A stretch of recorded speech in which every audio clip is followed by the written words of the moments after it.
Les pantas doivent être coupés à un moment très précis, lorsque les bois encore gainés de velours sont irrigués par un réseau sanguin très dense et chargé d'une concentration exceptionnelle d'hormones.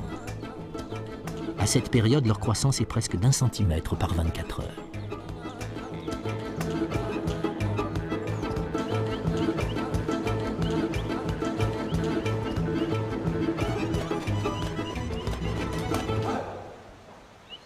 Chaque jour, dans la ferme de Wierkni Oymon, Alexandre Yegorevitch supervise la sélection des meilleures têtes.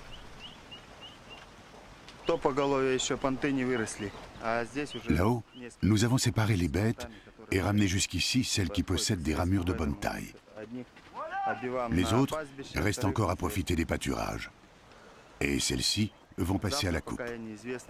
Je pense que d'ici demain, on va traiter une trentaine de têtes.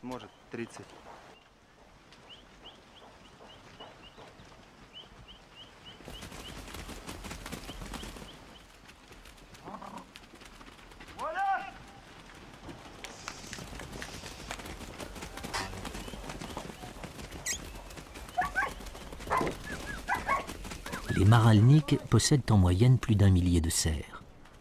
Les hommes doivent faire vite. S'ils attendent trop longtemps, les bois de velours durcissent et ne sont plus exploitables.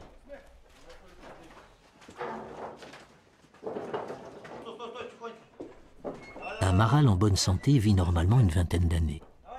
Lorsque vers l'âge de 15 ans, ces bois deviennent petits et disgracieux, il est alors relâché ou abattu pour sa viande.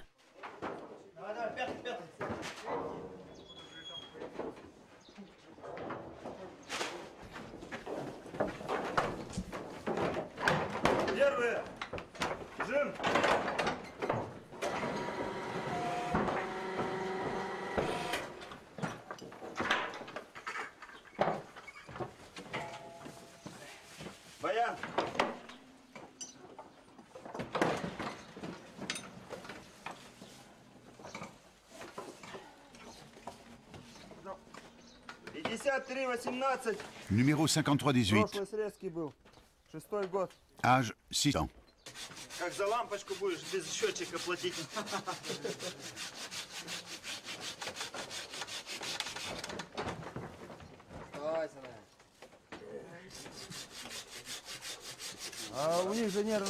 On ne leur fait aucun mal car il n'y a pas de nerfs dans les bois.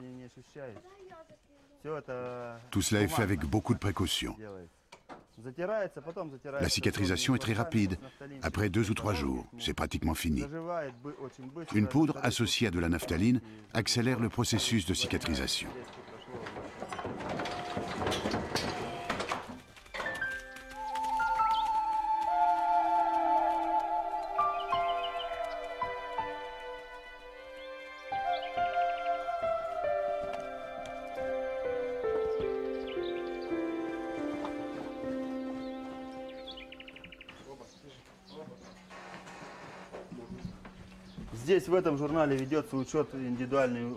Dans ce cahier, on note toutes les informations sur chaque bête.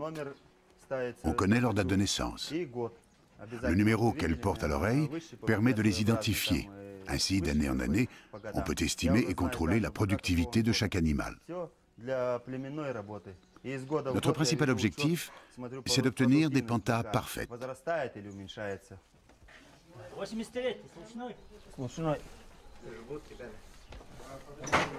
Avant chaque coupe, l'équipe d'Alexandre prélève 1 litre de sang sur l'animal. Ce sang va permettre la fabrication de remèdes mis au point en Sibérie et commercialisés depuis 1996.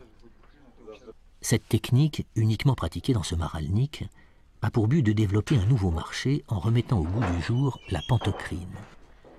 Ce médicament à base de panta et fabriqué dans les années 30 était très populaire à l'époque soviétique. On le considérait comme un élixir de jouvence.